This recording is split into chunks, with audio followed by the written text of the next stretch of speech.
Hi guys, it's a while since I've done this, but I thought I'd have a look at Wing Leader from GMT. It's a game I've been looking forward to for quite a long time. I'm quite excited about it coming out, so let's have a look what's in the box. First of all, looking at the box itself, nice picture on the front, Japanese versus Chinese. I'm guessing that's Flying Tigers, fighting in the Far East. On the back, usual information, picture of the map with some of the counters on it, some information about the game, a little bit of history, usual stuff, sample game counters, how long it takes to play, how many players it's for.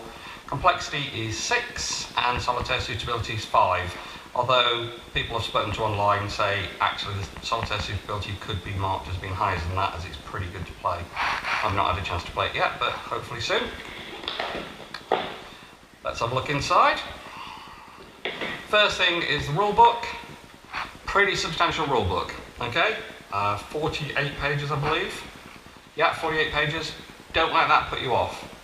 The rules are split in two. You've actually got the rules towards the centre, and then at the edges, you've got information, you've got pictures, you've got historical stuff, lots of extra bits and pieces. So effectively, if they'd taken all this out, which is almost like an FAQ for the game, you would have halved the length of the rules. So there's not actually that much to read.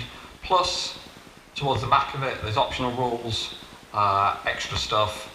But yeah, it describes all the stuff you'd expect. This is a game about bombing, okay? It's not a game about strategic bombing, it's a game about actual bombers being attacked by fighters, being defended by fighters, and what happens. So you're going on a mission. Okay, you're either a bomber trying to get through, or a series of bombers trying to get through, or your fighters trying to stop them. So you've got the components, you've got information about squadrons, the environment, setting up the game, what the sequence of play is, movement, command and control, how to do air combat, and that seems, fairly obvious you're going to need to do that. There's the advanced rules. Okay, that's the rule book. After that, we've got the scenario book. Now the scenarios go all the way from 40 to 42. There will be a follow-up game that takes the game later on from that, and they're all over the place. Okay, you've got Northern France, you've got the Coral Sea, you've got Malta, you've got Russia, you've got England, okay, you've got Southern England, Northern England, Stalingrad. So with this you can fight anything, like I say, from 1940 to 1942. So you've got your classic battles of Battle of Britain, plus also, the Pacific War. Right, here are the counters. Now the counters are gorgeous. You notice, looking at them, that they're side on. Okay? This is one of the important parts of the game. The game is not a top-down game. It's a game where elevation and altitude is more important than your positioning laterally. You've got Spitfires, you've got Hurricanes, you've got ME-109s, you've got HE-111s, okay, Avengers, P-40s, various different kinds of bombers.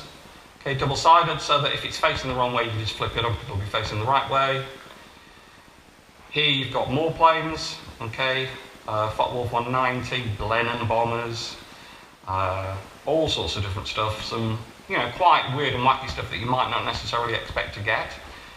You've also, of course, got targets. It's a game about bombing, you need some targets. So you've got carriers, you've got destroyers, you've got cloud, because cloud has a big effect. You've got barrage markers to show when you're being shot at.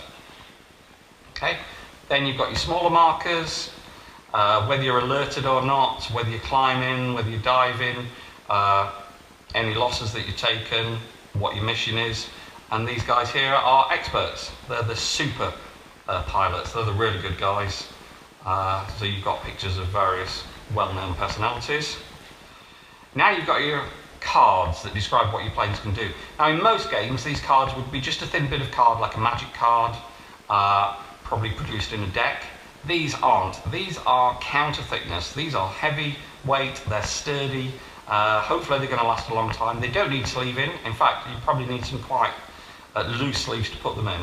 They tell you information about a plane. So if you look at a Stuka, the different altitudes, what its speed is, what its turn ability is, what its climb ability is, what its bomb rating is, how much firepower, protection, bomb sight and defense it's got, when it came into use and with which country, and then any special abilities. So the Stuka's got dive brakes, the Ju-88's got speed brakes and +1 on torpedoes, etc.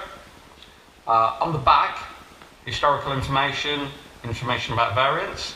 So there's some of your planes. There's a few more, some Germans, okay, and more. Italians. I mean, who doesn't love a game with Italian aircraft in it? Some of them are gorgeous and some of them are pig ugly. Okay, Russians, the Brits, okay, plus and a Bristol Buffalo, Spitfire, Mark 1, Mark 5B, Fairey Battle, Bristol Blenheim, Hurricanes, some Americans. Okay, a fantastic selection of planes. To be honest, if you're doing early war stuff, it's got the most famous planes and it's got a few obscure ones as well. So you've got a really good selection and more were going to be released. Then you've got your tables. Okay, start with the air combat table. There's one of those per player. Obviously when you have combat, it helps you work out how much damage you're causing. On the back, you've got losses, you've got dice roll modifiers for cohesion. Cohesion is an important part of the game. Okay, most fighters didn't get shot down, the unit would lose cohesion and it would become ineffective. Okay, so 2 of those, 1 per player. You've got a sequence of play and flak attack table. You're going to get one of those because both players are going to share this. It's an unusual game in that the idea is that both players sit on the same side of the board, which is pretty unusual. You've got wing display, so when you've got wings, you can mark them on there. Okay, it's just blank on the back because that's going to be on the table, and obviously you don't want to be picking it up when it's got counters on it. You can put information about them, whether they've got experts, any special abilities that they've got. And finally, you've got the map. Okay, the map, to be honest, is as boring as you could get. They're not quite squares. They're called squares in the game, but they're not quite squares. Up is altitude, and across is obviously your movement across the board. You're going to start at one end and try and head towards the other end. Targets will be on the ground down here. You've got a little sun marker there so you can see the position of the sun, which is quite important when you're trying to tally people. You spot them where the sun's heading from. If the sun's in your eyes, it's going to be more difficult. Finally, we've got the standard Dear Customer. Any problems with my game, I know to get in touch with Mike and give them a bit of a shouting at, but usually GMT are pretty good anyway. Dice and bags.